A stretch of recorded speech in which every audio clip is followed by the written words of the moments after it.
com uma pergunta que muita gente vem me fazendo nos últimos 30 dias e eu não tenho respondido. Mas eu vejo que a pessoa que propôs o contraditório não para de continuar falando e provocando e parece que querendo que eu me manifeste. Eu não tenho nenhum interesse na manifestação, até porque eu não acho que seja uma coisa tão útil para ninguém. Uhum. Mas tem a ver com o Daniel Mastral, Sim. que é aquele rapaz que durante muitos anos eu só conheci como sendo alguém que falava muito de Satanás, que dizia que era filho de Lúcifer, era o pessoal que me contava que ele tinha sido consagrado diretamente a Lúcifer desde criança e que cresceu como um filho de um satanista. Isso eram as histórias que eu ouvi. Eu nunca li nada dele, embora ele tenha me dado vários livros de presentes, alguns estão aqui em cima, mas eu nunca li nenhum livro. Eu abri e vi que os romances andavam muito nessa linha. Eu não tenho muito interesse nessas coisas, ou nenhum. Aí tinha um livro ali com o nome de um livro que eu lancei no ano 2000, chamado Nefilim, em junho de 2000.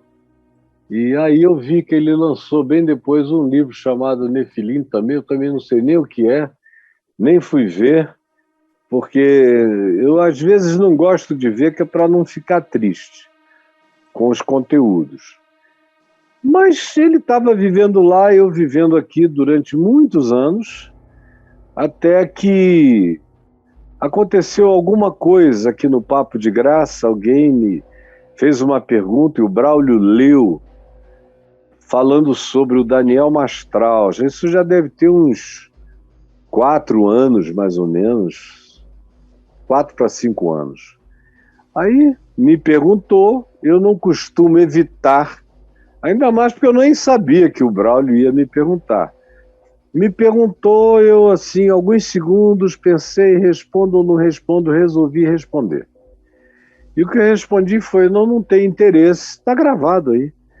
Não tenho interesse, nunca tive, não tenho interesse nessas coisas. Acho que essas ênfases são adoecedoras e gostaria, tudo que eu ouço não me impressiona bem, só me impressiona mal. E eu gostaria muito, muito, muito, era que essa pessoa parasse de ficar focada num negócio que já tem anos. Me dizem que é disso que ele fala, os cursos são sobre isso, as falas são sobre isso, os livros são sobre isso, é tudo mística de satanismo. E filho de Satã, filho de não sei o quê, eu não tenho nenhum interesse. Eu acho que isso tudo é tolice. Eu falei lá algumas coisas, e foi só isso que eu disse. Aí mandaram para ele, ou ele ouviu, não sei como é que foi, ele respondeu um vídeo educado para mim, Reverendo Caio. Eu fiquei muito frustrado, porque o senhor falou isso e aquilo, e repetiu o que eu tinha dito. E é o que eu penso. E eu tenho tanta admiração pelo senhor, não sei o que e tal. E eu fiquei olhando na reprise do programa a fala dele, me deu assim uma compaixão, um carinho. Eu falei, meu Deus, quem sabe ele nunca teve uma chance para fora desse mundo aí, dessa coisa. Ficou viciado nesse globo da morte, que roda, roda, roda, roda e não sai do mesmo lugar. Quem sabe? Aí eu voltei ao Papo de Graça e aí pedi ao Braulio para eu responder a resposta dele. Pusemos a questão dele no ar, a fala dele, eu respondi, dizendo, olha, eu não quis te ofender. Quem lembra, quem estava aqui lembra. Não quis ofender, não é minha natureza ofender ninguém, meu filho. Agora, eu tenho que ser sincero, que essa ênfase eu realmente não concordo com ela, mas eu não quero que você transforme isso numa briga, num confronto. Eu sou um homem da paz. Sou sincero, mas sou da paz. Aí pronto, nunca mais falamos, ele aquietou de lá, eu já estava quieto aqui há muito tempo, acerca dele, os anos passaram, e aí chegou o dia 22 de dezembro de... Agora, eu não sei se foi 2019 ou 2020, mas eu creio que foi 2019, que eu estava aqui em casa, se eu não me engano, é véspera de Natal, se eu não estou enganado, era um sábado, alguma coisa assim, e eu recebi um telefonema de um amigo me dizendo: Caio, aconteceu uma tragédia na vida do Daniel Mastral.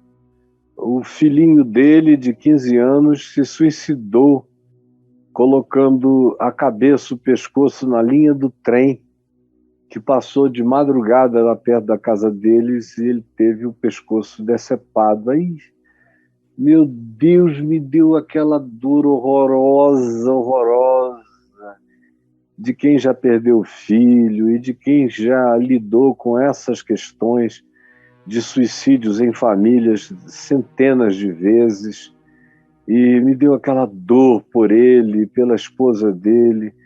Eu falei: rapaz, se você puder me dar o número desse moço, eu gostaria de ligar para ele, porque eu estou sentindo a dor dele, estou com o meu coração muito, muito oprimido pela angústia dele. Aí ele me mandou o número, eu liguei para o Daniel, e ele atendeu. Ele estava em alguma coisa, ele falou: reverendo, muito obrigado por ter ligado, eu estou no meio de uma coisa aqui, eu posso ligar para o senhor daqui a meia hora, alguma coisa assim, eu não tenho mais os detalhes. Aí ele ligou, a gente conversou, choramos, eu ouvi o choro dele e derramei minhas lágrimas com ele e solidarizei completamente. No primeiro dia eu não quis dizer nada, só orei com ele pedindo paz por ele, pela esposa, e foi só isso. No dia seguinte eu liguei de novo e eu fui evoluindo até que uns 4 dias depois, ou 5, eu já estava falando coisas que eu achei que podiam ajudá-lo. Tipo, porque o garoto dele, ele descobriu que o garoto era homoafetivo, mas não tinha coragem de falar. Depois ganhou coragem de falar à mãe. E depois a mãe, eu creio que falou ao pai. Não é importante esse detalhe. E aí eles, que amavam muito o garoto, não sei como foi o processo, mas chegaram a um ponto em que disseram ao menino: olha, não fique angustiado, porque nós não vamos fazer nada, você está em casa, a gente te ama. Mas o garoto continuou numa grande agonia, dizendo: mas eu não vou querer viver assim, eu vou querer botar a cara para fora. E vocês vão sofrer muito quando eu puser a cara para fora, porque eu passei ouvindo a vida inteira que essa coisa de demônio, tudo isso era Satanás. Então, quando eu disser que eu sou um homoafetivo, obviamente que a acusação é de que Satanás vai estar em mim, porque foi isso que eu aprendi no ambiente desses anos todos de convívio aqui. E a angústia dele não cessava, não cessava. E o que me disseram é que ele tinha lido um texto sobre Saturnália, que era um texto que o pai tinha escrito, dizendo que os demônios gostavam de matar adolescentes no dia 22 de dezembro e, sobretudo, levar adolescentes ao suicídio. Aí, muito coincidentemente, eu não sei qual é a relação de causa e efeito, não estou aqui afirmando nada peremptoriamente, só o que eu ouvi. o garoto foi e botou a cabeça justamente no dia onde esses sacrifícios a Satanás eram feitos. E foi aquela calamidade.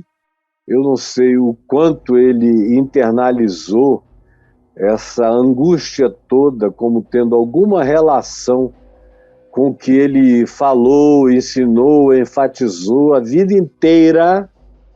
Não sei, porque ele nunca me disse: eu hoje me arrependo de ter falado tanto disso. Nunca. Ele já começou a me tratar como se o suicídio do garoto tivesse feito ele deixar tudo que ele ensinou até então, durante não sei quantos anos, quase 30 anos, porque eu comecei a ouvir falar dele ainda nos anos 90, como se o suicídio do garoto fosse o bastante para ele deixar tudo para trás. Aí ele já começou a me tratar assim, porque isso, como se não fosse ele, como se ele nunca tivesse dado ênfase nisso na vida, como se os livros e os cursos não fossem acerca disso. Ele tratou como quem tinha queimado a biblioteca de Alexandria e zerou o conhecimento. Falei, bom, pode até ser que ele não queira falar nesse assunto comigo por tristeza, ou por vergonha, ou por dor. Deixa para lá, não sou eu que vou provocar coisa nenhuma. E aí, então, eu continuei a conversar com ele, contei a minha experiência como pai enlutado, falei quais eram as maiores dificuldades, o que ele iria experimentar nos primeiros meses, disse como ele deveria reagir àquilo, tanto ele quanto a esposa. Dei um monte, falei muitas vezes, gravei muitos áudios. Eu ficava angustiado, minha mulher sabe como eu andei angustiado por ele, pela mulher. Eu fiquei com medo que a mulher se matasse, porque a situação psicológica dela estava horrorosa, e ela já era uma pessoa deprimida, tanto quanto o filho, entrou numa depressão. A meu ver, a depressão dela tinha a ver com aquele estilo de vida, vivendo nas sombras, vivendo entre demônios e anjos raros, aquela coisa ali, muita ameaça de tudo. Não tem mente que aguente uma opressão dessa.